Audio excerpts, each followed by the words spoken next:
Bien.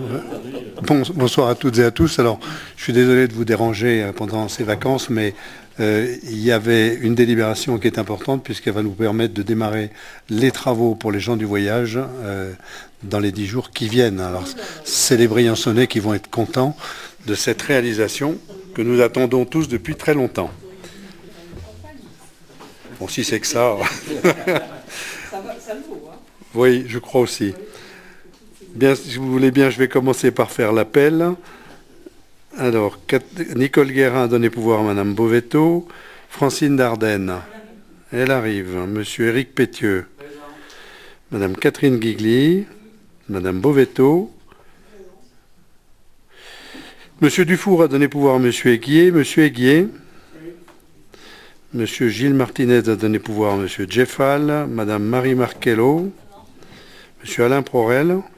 Madame Renée Petelet, Monsieur Mohamed Jeffal, Madame Jiménez a donné pouvoir à Monsieur Prorel, Monsieur Griska a donné pouvoir à Monsieur Éric Salle, Madame Valdener, Monsieur Bruno Monnier a donné pouvoir à Monsieur Guglielmetti, pardon. Madame Mulac a donné pouvoir à Madame Forjoux, Monsieur Vioujas s'est excusé mais n'a pas donné de pouvoir. Monsieur Jean-Pierre Sevrez, Madame Forjoux, Anne-Marie, Monsieur Guglielmetti Roger, Monsieur Guy Hermite, Monsieur Jean-Louis Chevalier, Monsieur Pierre Leroy a donné pouvoir à Monsieur Jean-Louis Chevalier, Monsieur Barnéou Jean-Marius, à Monsieur Joussas. Ah bon. C'est lui qui l'a dit. Hein. Madame Blanchard, Catherine. Madame Martine Alire. Monsieur Nicolas Galliano. Monsieur Gilles Perly. Monsieur Émeric Salle. Présent. Monsieur Thierry Bouchier. Monsieur Olivier Fons. Monsieur Fine Sébastien m'a donné pouvoir. Madame Patricia Arnaud est présente. Monsieur Charles Perrineau. Pas de nouvelles. Très bien. Eh bien, Madame Dardenne est arrivée. Parfait. Secrétaire de séance. La dernière arrivée. Dernière arrivée, Madame Dardenne.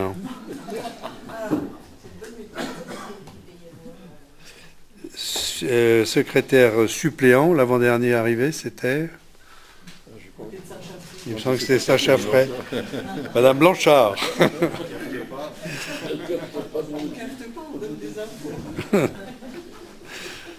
Très bien. Alors, les pouvoirs...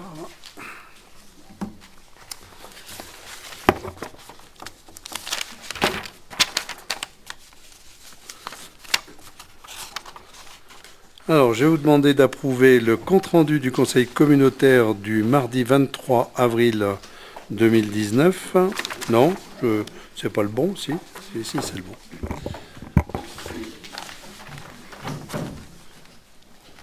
Est-ce qu'il y a des remarques concernant ce compte-rendu? S'il n'y en a pas, je le mets aux voix. Y a-t-il des votes contre, des abstentions? Il n'y en a pas. Je vous remercie. Compte rendu des décisions du président prises au titre des délégations consenties par le Conseil. Est-ce qu'il y a des remarques? S'il n'y en a pas, je le mets aux voix. Quels sont ceux qui sont pour? C'est bien. De temps en temps, c'est bien. Voilà. Monsieur Pétieux, non? Ah, vous avez le doigt timide. Très bien. C'est bien. Bon. Décision du bureau. De la même manière, y a-t-il des votes contre, des abstentions? Il n'y en a pas. Et enfin, les arrêtés du président, il n'y en avait pas. Nous allons attaquer les délibérations concernant les finances.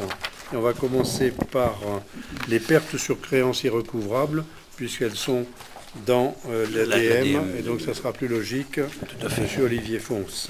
Bon, donc, effectivement, suite aux recommandations du comptable, il est proposé au Conseil d'autoriser la mise en non-valeur de créances irrécouvrables, dont un compte courant d'associé dans le cadre de l'opération Auril. Cette société a été placée en liquidation judiciaire le 26 novembre 2010, et donc on a 150 000 € à comptabiliser en créances irrécouvrables.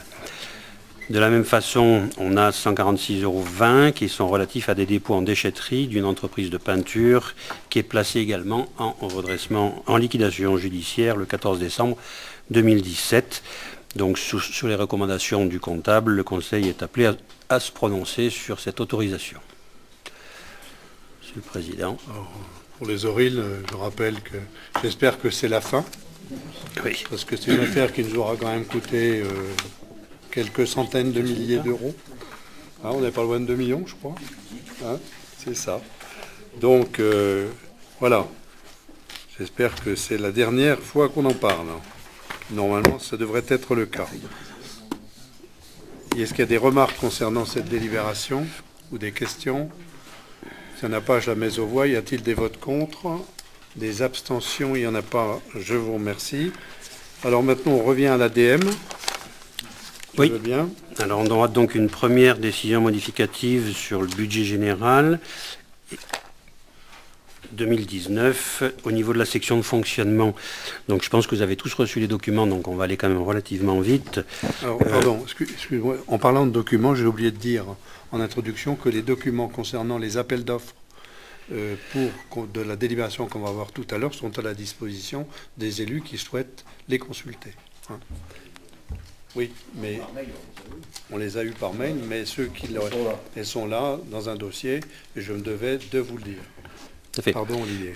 Donc pour les gens du voyage, il y a effectivement deux opérations complémentaires. Il avait été prévu, la consommation électrique était de 4276 l'an dernier. Cette année, on avait prévu 5000 au budget, mais on a déjà dépensé 4468. Donc on prévoit d'alimenter ce compte électricité de 2000 € supplémentaires pour passer l'année.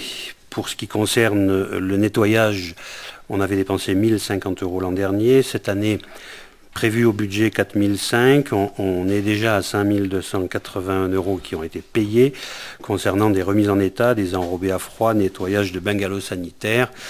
Et donc, pour la bonne règle, on prévoit également 2000 € supplémentaires sur cette ligne budgétaire en frais de nettoyage. Pour ce qui concerne la salle, donc certains riverains avaient donc au tribunal administratif demandé une compensation de 30 000 € pour réparation de préjudices qui sont liés à des infiltrations d'eau suite à des travaux réalisés. Le tribunal administratif a rejeté les demandes faites par les plaignants le 14 décembre 2017. Ils ont fait appel de cette décision. Et le 2 mai 2019, la Cour administrative d'appel a condamné conjointement la CCB et la commune de La Salle, car suite au transfert de compétences, même très temporaire, la CCB a été considérée comme responsable et sera donc condamnée probablement à payer 12 150 € que nous proposons d'inscrire au budget en amende fiscale et pénale. Pour ce qui concerne le traitement de l'air de la salle de spectacle du théâtre du Briançonnet, les frais de réparation de ce régulateur sont 9 300 € qu'il faut donc enregistrer en entretien et réparation de bâtiments publics. Ce sont des choses inéluctables et qu'il fallait donc réaliser rapidement. Pour la commune de Servières, il avait été prévu au niveau des attributions de compensation provisoire des sommes qui s'avèrent aujourd'hui devoir être modifiées. Donc on régularise la totalité des attributions de compensation de janvier 2018 à juin 2019 pour 25 020 €. On réajuste l'attribution de compensation de juillet à décembre de 6 265 € et également on procède à la diminution des versements d'attribution de compensation de la commune de Servières en direction de la CCB pour la période 2018 et ça représente un moins 2076 €, toujours sur le compte attribution de compensation. On a vu tout à l'heure qu'effectivement, on a donc enregistré des non-valeurs à hauteur de 150 000 et de 150 € pour la section de fonctionnement.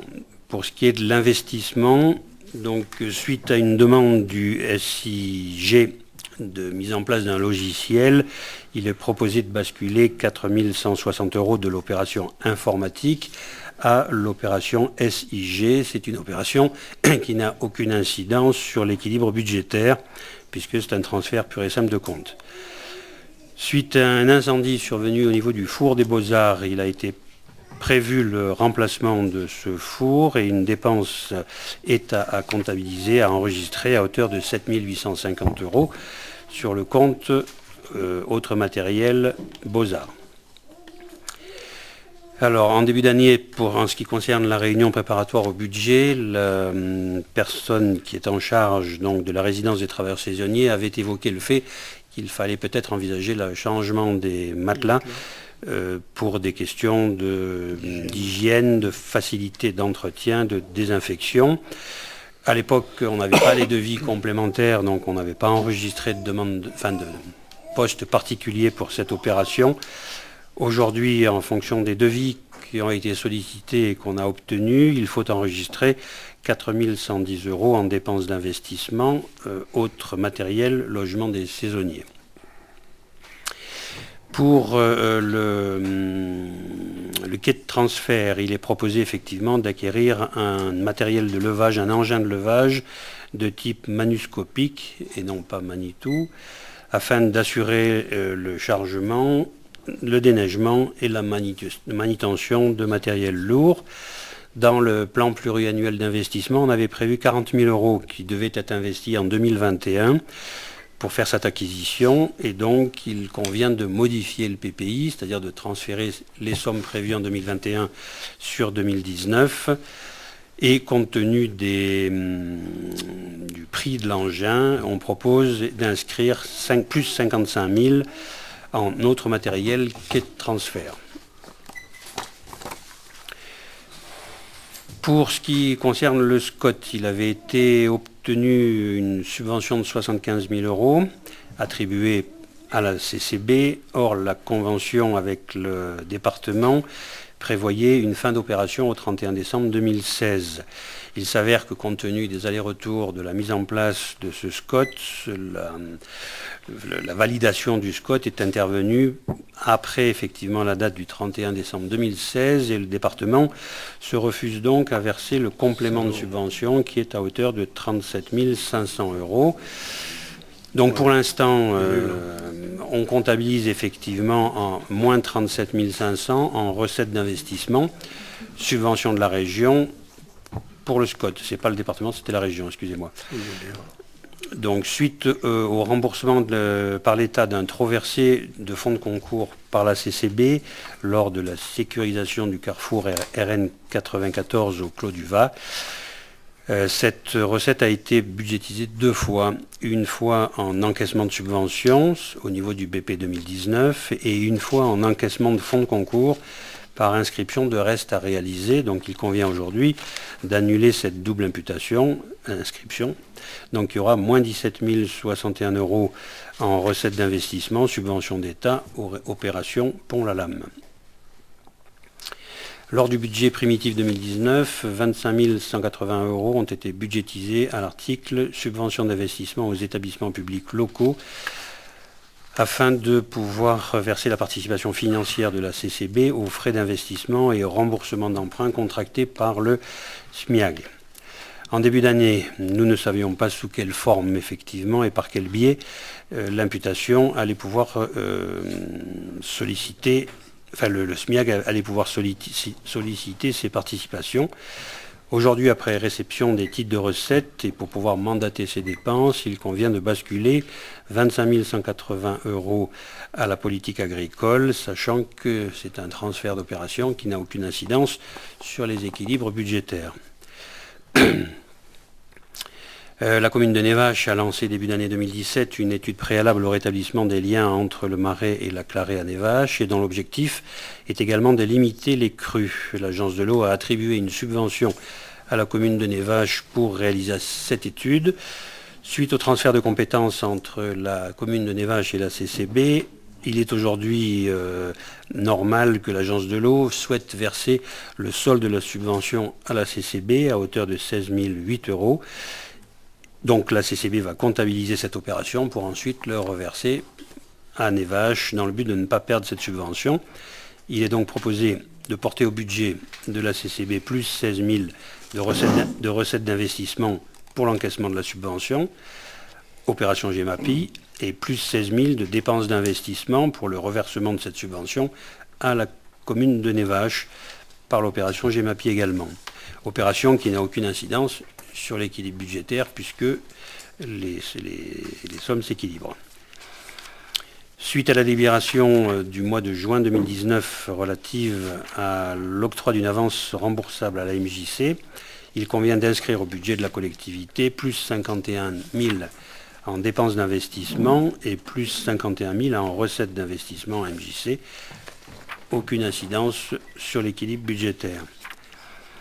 Afin de pouvoir clôturer les comptes ouverts pour les travaux effectués par la CCB au sein du bâtiment de la crèche La Meige, mais pour le compte de la commune de La Grave, il convient de modifier l'imputation budgétaire de deux écritures, annulation du compte 23 de 521,03 € et réémission sur le compte 458 du même montant. Ainsi, il est proposé d'inscrire 522 000 en recettes d'investissement, immobilisation en cours, crèche de La Meige, et 522 € en dépenses d'investissement, opération pour compte de tiers pour le crèche de La Meige, aucune incidence sur l'équilibre budgétaire. Par décision du président du 14 mars 2019, une convention de maîtrise d'ouvrage déléguée pour les travaux de rénovation des façades et de la couverture du bâtiment des Cordeliers a été signée entre la CCB et la mairie de Briançon. La participation des deux collectivités aux travaux sur les parties communes du bâtiment sont faites en fonction des tantièmes détenus par chacun des intervenants. La mairie de Briançon 39,7%, la CCB 60,3%. La CCB s'est engagée à réaliser pour son compte et celui de la commune de Briançon les travaux de rénovation des façades et la couverture du bâtiment. Lors du vote du budget, 100 000 € de frais d'études ont été inscrits au budget. Il convient aujourd'hui de basculer 40% des montants budgétisés au BP 2019 sur les comptes 45, opérations pour compte de tiers, avec donc ouverture du compte crédit dépenses d'investissement plus 40 000, ouverture des crédits au compte recettes d'investissement pour plus 40 000, et suppression des crédits frais d'études, sièges, moins 40 000 et moins 40 000 également, sur les crédits du compte 1314, opération recettes d'investissement, moins 40 000.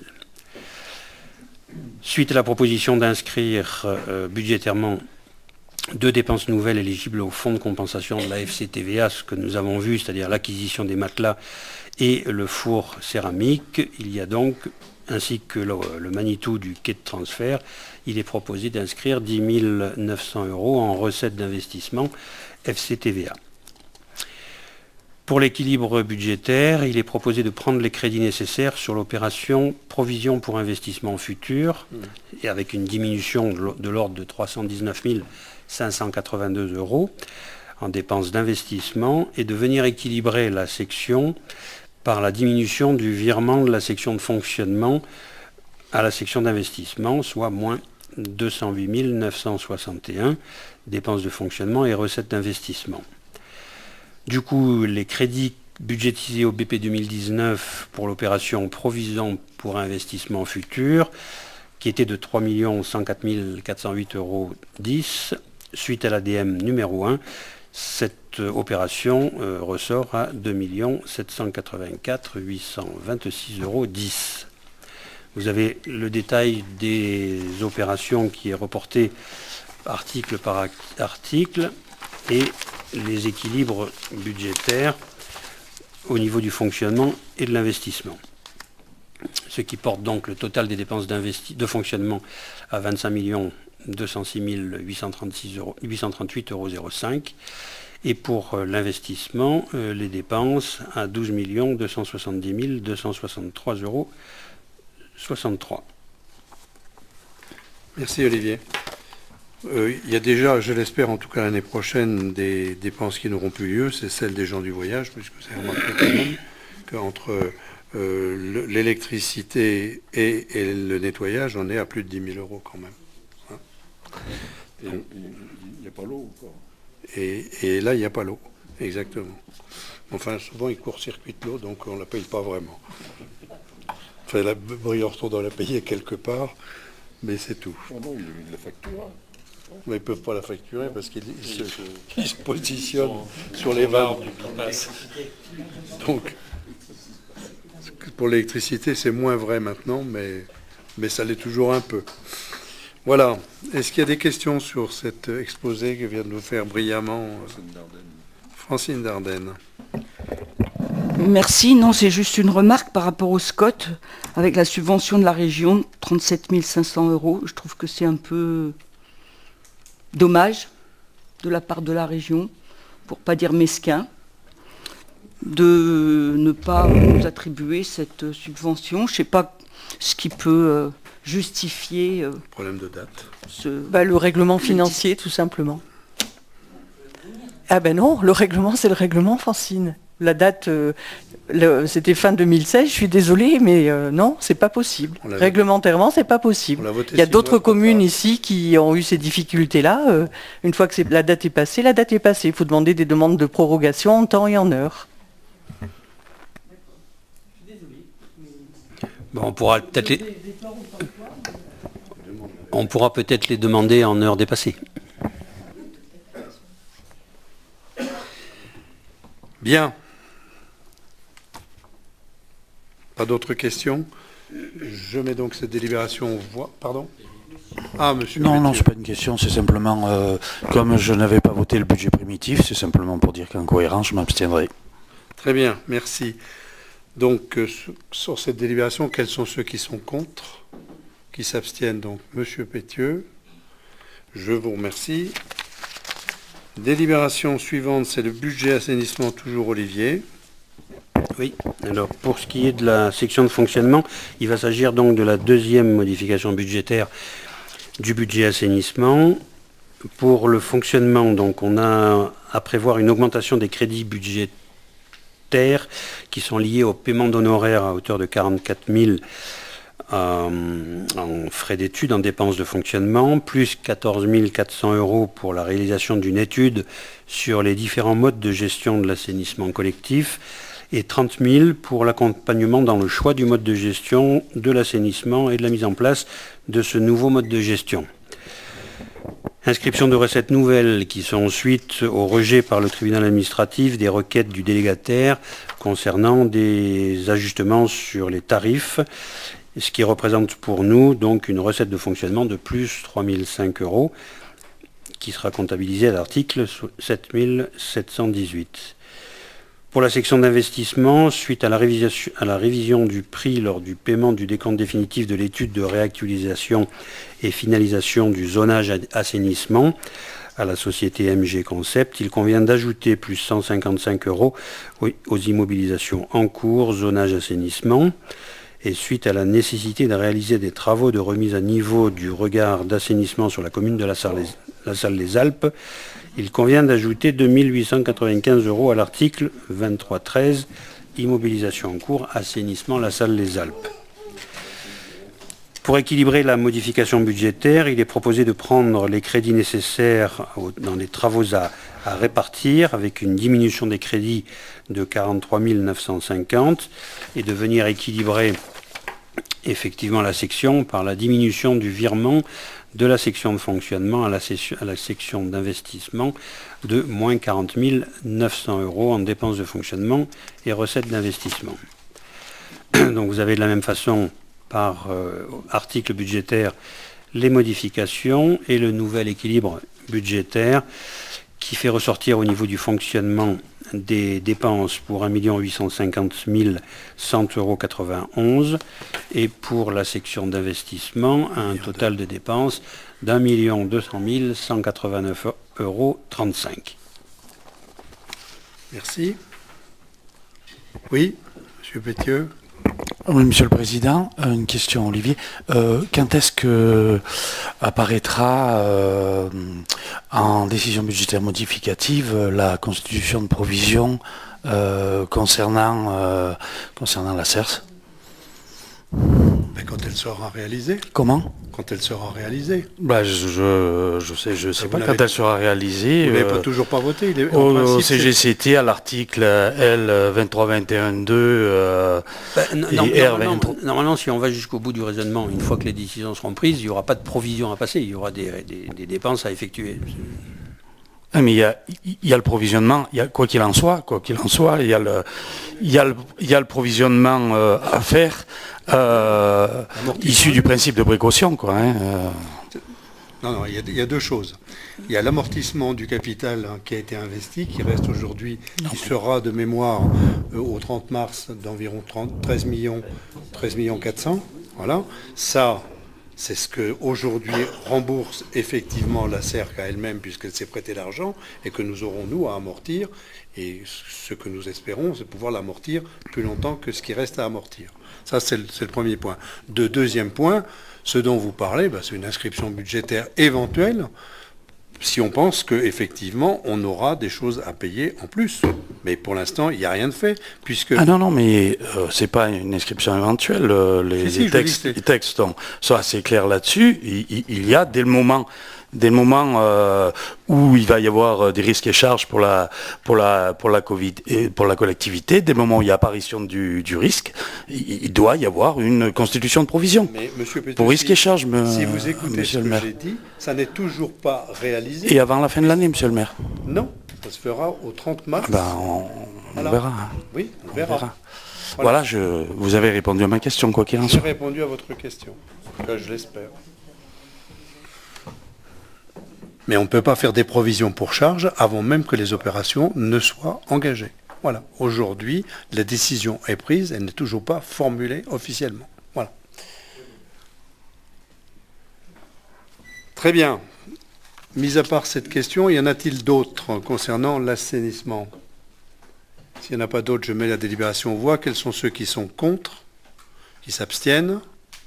Monsieur Pétieux, je vous remercie. Dernière délibération concerne l'aménagement du territoire, celle pour laquelle vous avez été convoqué aujourd'hui, concerne les travaux pour l'aménagement de l'heure d'accueil des gens du voyage. Et c'est Jean-Louis Chevalier qui va nous rapporter. Voilà, cette aire d'accueil va enfin voir le jour à partir de 2019. Voir le jour, c'est un début de jour, puisque si vous avez lu la délibération, vous avez pu constater que certains lots n'étaient pas encore délivrés, mais on va en parler. Je tenais auparavant à féliciter, moi, celle qui s'occupe de ça depuis des années, Isabelle Bonhomme, qui se donne beaucoup de mal avec les gens du voyage, et sur le terrain, et dans les dossiers. Merci Isabelle. Donc le projet d'aménagement de l'aire d'accueil prévoit la réalisation de, c'est un rappel, mais c'est bon de le rappeler puisqu'on oublie vite, de 20 emplacements avec édicule privatif, un bureau et un logement pour le gardien, des ouvrages de protection hydraulique et des aménagements paysagers sur les communes de Briançon, puis Saint-André et Villars-Saint-Pancras. Il est prévu que l'aire d'accueil soit mise en service avant l'été 2020. Le montant prévisionnel de l'opération s'élève à 1,3 million hors taxes, pour lesquels la communauté de communes perçoit les subventions s'élevant à 282 500 € de l'État et 331 500 de la région. Alors pour toucher ces subventions, il faut qu'on commence les travaux maintenant. C'est pour ça qu'on est réunis aujourd'hui pour délibérer. C'est ça, je ne me trompe pas. Oui, il y a un complément qui a été demandé. Ouais. Un complément de subvention a été demandé d'ailleurs auprès de l'État et de la région, puisque la facture a augmenté au fur et à mesure que les besoins se transformaient. Le marché de travaux était publié sous la forme d'un marché à procédure adaptée, avec publicité et mise en concurrence, conformément aux dispositions des articles L 2123.1 et suivants du Code de la commande publique. La date d'envoi à la publication s'est fait le mercredi 19 juin, 2019. La date limite des réceptions des offres, c'était le mardi 16 juillet 2019. La date d'envoi du courrier de négociation, le mardi 23 juillet 2019, par courriel. La date limite de réception des éléments de négociation, le 26 juillet à 12 heures, par courriel. L'estimation du maître d'œuvre, je l'ai déjà dit, était de 1,3 million hors taxe. Le marché comprend les 4 lots suivants. Lot 1, ouvrage hydraulique, terrassement, VRD, gros œuvres, fondation. Lot numéro 2, aménagement paysager. Lot numéro 3, charpente bois, couverture. Lot numéro 4, édicule préfabriqué et télégestion. Donc ça fait l'objet d'un certain nombre de délibérations depuis quelques années, hein, sachant que les aménagements paysagers étaient exigés pour l'environnement, par l'ABF. Et puis les édicules préfabriqués, on avait revoté une modification aussi là-dessus pour que ce soit quelque chose de solide et de facile à nettoyer surtout. Les critères de pondération prévus dans le cadre de la consultation étaient les suivants, donc valeur technique 60% et prix des prestations 40%. 7 plis ont été reçus dans les délais et un pli reçu hors délai pour les lots suivants. Lot numéro 1, ouvrage hydraulique, terrassement VRD, gros œuvres, fondation. 3 offres donc de Blanchard pour 660 484,90 €. Alamano 630 241,57 hors taxe. Et Olive pour 744 499,30. Lot numéro 2, aménagement paysager, une seule offre reçue par Alamano, 49 128,30. Lot numéro 3, charpente bois couverture, 3 offres reçues. AMC, 100 662 hors taxe. Les chalets Bérou, 97 737,50 hors taxe. Et Davin pour 74 166 € hors taxe. Cette dernière offre a été classée irrecevable car l'attestation de visite obligatoire était manquante. On y reviendra. Donc là, vous avez, pour le lot 4, les édicules à télégestion, une offre a été reçue hors délai, donc rejetée. Donc là, la procédure est à relancer aussi. Ce sont des éléments préfabriqués qui sont recouverts après par une charpente de façon à ce que ça soit joli, quoi. Donc on achète le concept préfabriqué en fait. Ouais, c'est un bloc avec les sanitaires, la cuisine et tout ce qu'il faut. Ouais. Indémontable.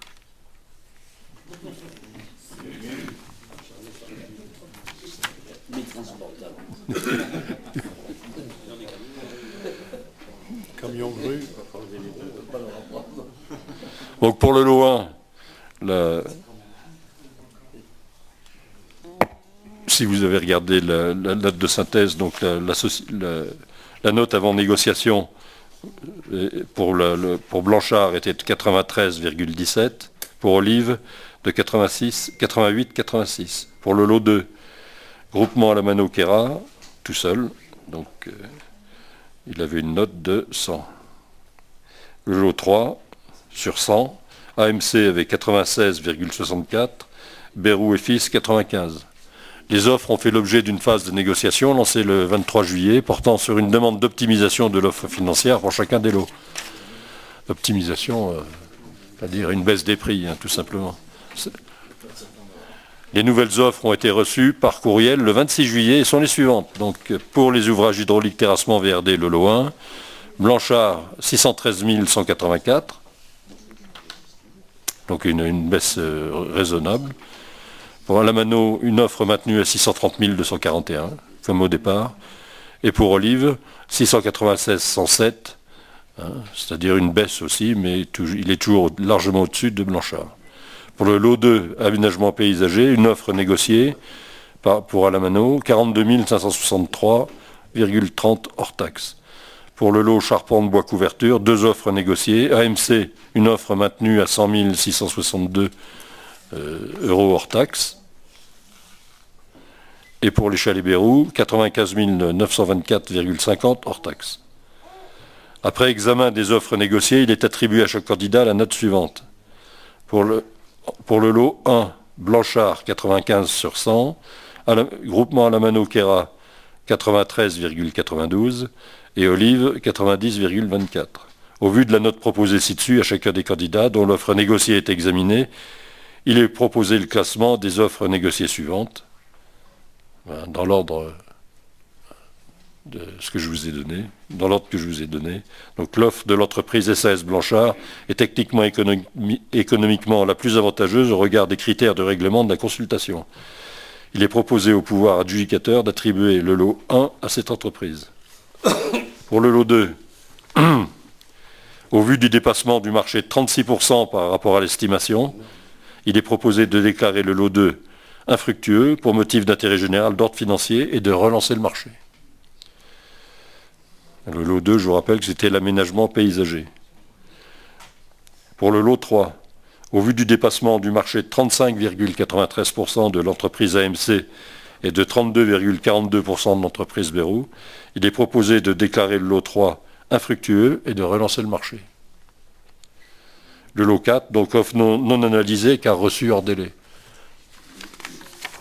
Donc ce qui nous permet quand même de démarrer les travaux, puisque c'était le lot 1, de toute façon, et ça nous donne le temps de relancer les marchés pour les lots 2, 3 et 4, sans retarder le chantier.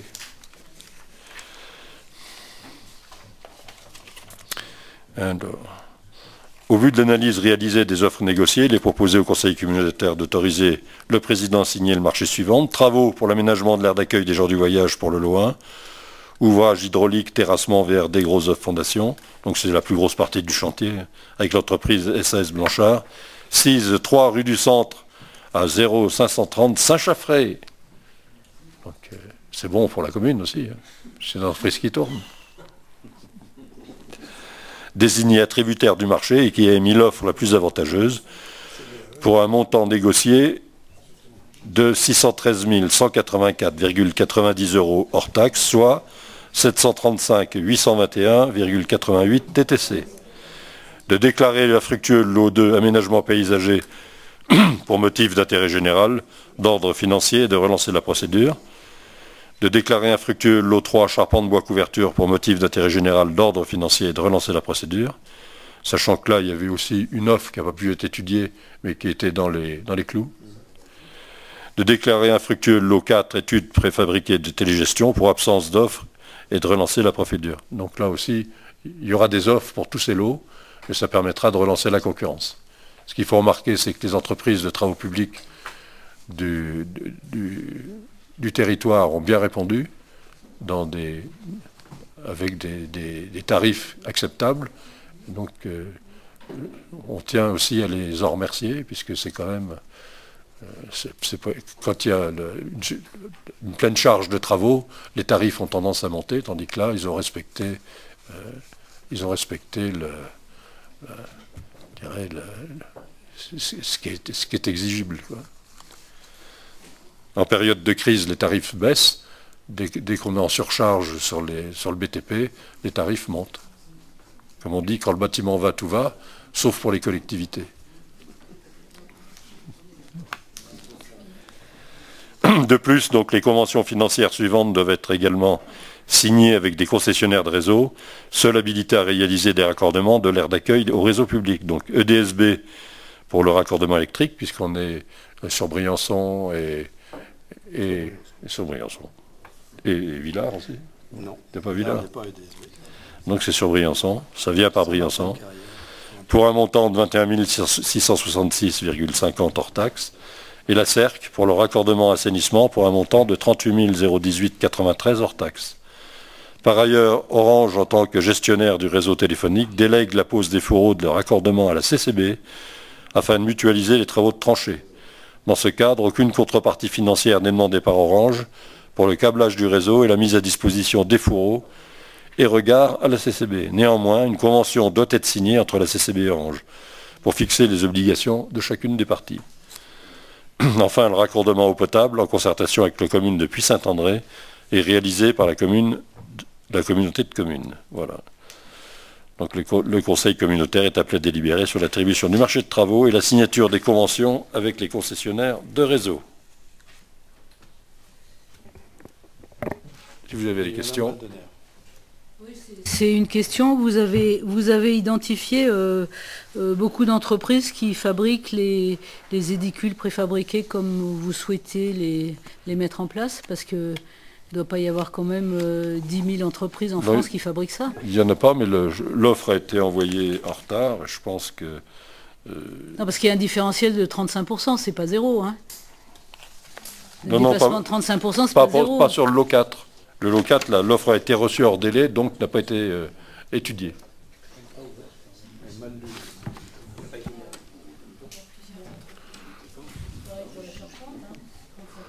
Non, mais ça va être résolu parce qu'il y a des entreprises qui sont dans les clous Et qui n'étaient pas venus à la visite. et qui ne sont pas venues à la visite. Voilà. Donc les offres n'ont pas pu être retenues. Mais il y a des entreprises qui sont dans ce qui avait été proposé par le maître d'œuvre. Oui. Globalement, simplement, comme vient de le dire Jean-Louis Chevalier, il y a des entreprises qui n'étaient pas là, il y a des entreprises qui n'ont pas répondu, mais on pense aujourd'hui, enfin qui n'ont pas répondu, qui sont arrivés en retard. Et ce qui fait qu'aujourd'hui, avec les chiffres qu'on connaît, on sait qu'on pourra rentrer normalement dans le montant. Voilà, si c'est ça le sens de votre question. Bien, y a-t-il d'autres questions? S'il n'y en a pas, je mets cette délibération aux voix. Y a-t-il des votes contre? Des abstentions? Il n'y en a pas, je vous remercie. Je voudrais vous souligner deux choses. On a un conseil communautaire, le prochain, c'est le 20 septembre. Et entre-temps, c'est à confirmer, il y a GEMAPI. On devra avoir une réunion pour GEMAPI ici le 3 octobre le matin. Et un COPIL mobilité, un rendu de l'enquête mobilité le même jour, le 3 octobre. Mais c'est à confirmer. Mais sachez qu'a priori, 3 octobre, normalement, le matin, il y a GEMAPI et l'après-midi, il y a le COPIL mobilité. Voilà. Eh bien, merci à toutes et à tous. Et puis, bonne fin de vacances pour ceux qui ne les ont pas prises.